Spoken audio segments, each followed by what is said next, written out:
First, can I just say that one thing left out of my introduction is that I'm a member of the PSC. I very much appreciated this week when I took my daughter to the orthodontist. Very good dental plan. So the thing is that you know, this woman, this anti-masturbating woman in Delaware. You know, it's like, I would call her a witch, but it would be insulting to witches. She won with only 50,000, there were only 50,000 votes in that primary. And that's a midterm election. Okay, it's a midterm primary. Okay. Can everybody hear me? So, my point of bringing this up is that, you know, we had a wonderful election in 2008. It was very exciting and energizing and moving in so many ways for so many reasons. But elections happen every 4 years on the national level, and then we get about 50% of the country involved. And then they happen every 4 years on the midterm level. We get about 30% of the country involved in a good year. And the rest of the time, business is getting done in Congress with very few people paying attention.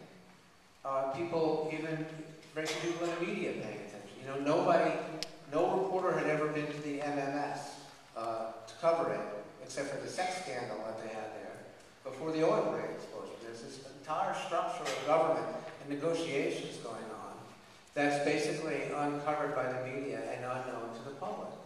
And within that structure are the people who can afford to pay lobbyists to get what they want from the system.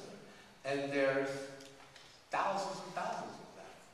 And they're there every day. You watch the battle over financial regulation being covered, and some battles were won and some battles were lost. I think quite a few more were lost than were won.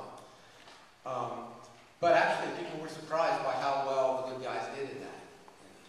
But in fact, there's something like, I won't give you an exact number because I don't have it in my head. There's thousands of definitions of the rules that were written in those legislation that still have to be defined.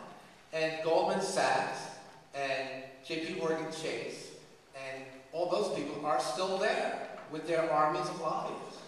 The guy who Barney Frank had as his chief of the Senate Banking Committee switched sides in the middle of the negotiations and went to work for Goldman Sachs.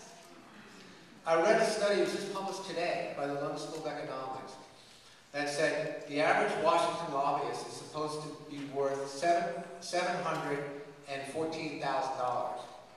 That's how much that's how much value they bring to the company for which they're lobbying. And the interesting thing about that study was that they're worth $177,000 less. These are exact figures because I read it today. I can remember like the day. I can't remember yesterday. They're worth $177,000 less if the person for whom they work is out of office. So when Chris Dodd, the chairman of the banking committee, heard that, he said, well, I feel really bad for my staffers now because they're going to be making a lot less money next year. That was his concern about that legislation. I'm just picking one example, which is the fact that Washington is overrun with lobbyists, and they're all on one side, and the legislatures are agitating between the different lobbies, rather than between the public interest and the private interest. And then when you throw in the overlay of the culture, and the right-wing takeover of so much of our media, and the fact that even in the mainstream media, even our very best media, the New York Times, which is a great newspaper, they have a very big business section. They don't have a labor section. Nobody has. With CNBC, we don't have